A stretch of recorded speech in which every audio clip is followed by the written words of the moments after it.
got a couple new things coming up in the next patch. While Tommi's been focusing on the Saga AI, pups learning how to hunt in the fall, we've got a couple other things coming together right now, starting with antlers. So bull elk, buck mule deer, and other ungulates grow these antlers as a sign of strength and vitality, and as tools, as weapons to fight each other in the fall rut to get a chance at reproducing. Now, way back in the original WolfQuest, we had one kind of Douglas fir tree, whole forest, one model. We rectified that long ago, but even now, bull elk have one type of antlers, one model, one shape. You can have any shape you want as long as it's this one. Well, that's changing now too.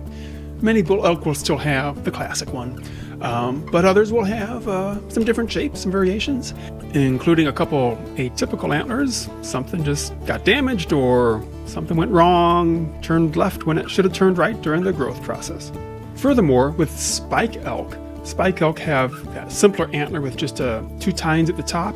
That's actually a 2-year-old spike. A 1-year-old spike just has a single spike. And so now some spikes will be 1 year old and some spikes will be 2 years old.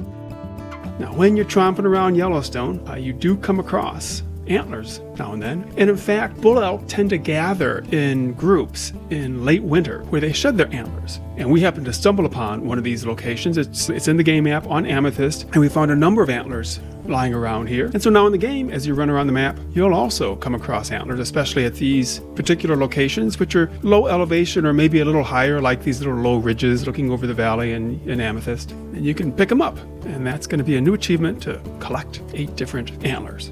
That's not the only thing you can find lying around. After an animal dies, obviously, a lot of other animals scavenge on it, eat up all the fleshy parts, leaving the bones and skull. In some cases, skulls with antlers still attached. So there'll be those lying around the entire map as well. Probably hard to find, we'll see. And collect them all, 6 skulls of both predator and prey that can be found on each map.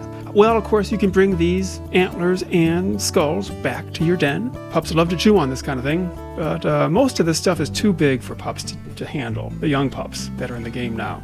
An antler weighs about 10 pounds, 3 kilograms, and that's as much as the younger pups weigh, and that's half what even a 2-month pup weighs. Canines can carry about a quarter of their weight, so it'll be a while before your pups are big enough to handle some of the bigger antlers, but they can handle the spike antlers and some of the smaller skulls. So that'll be a charming sight, watching your pup chew on a skull. What else is coming? In the Lost River DLC map, there are feral dogs roaming around, challenge you for carcasses, and raid your den. They've all been purebreds. As some players have noticed, that's kind of weird for an abandoned town. Have all purebred dogs. They're selective. They're very picky. Elitist dogs. But obviously there'd be a lot of mutts running around there too. And now there are. Lisa, who made the pronghorn and the coyote, has spun off the coyote to create a couple mutts. Different coats, different kinds of ears. So you can admire these new coats and appreciate the genetic diversity and realism as they're trying to kill your pups. So all this, plus a bunch of bug fixes, are coming in the next patch. We're still getting all this in shape, so it's not quite ready for public beta yet, but we are aiming for that to be pretty soon. So stay tuned.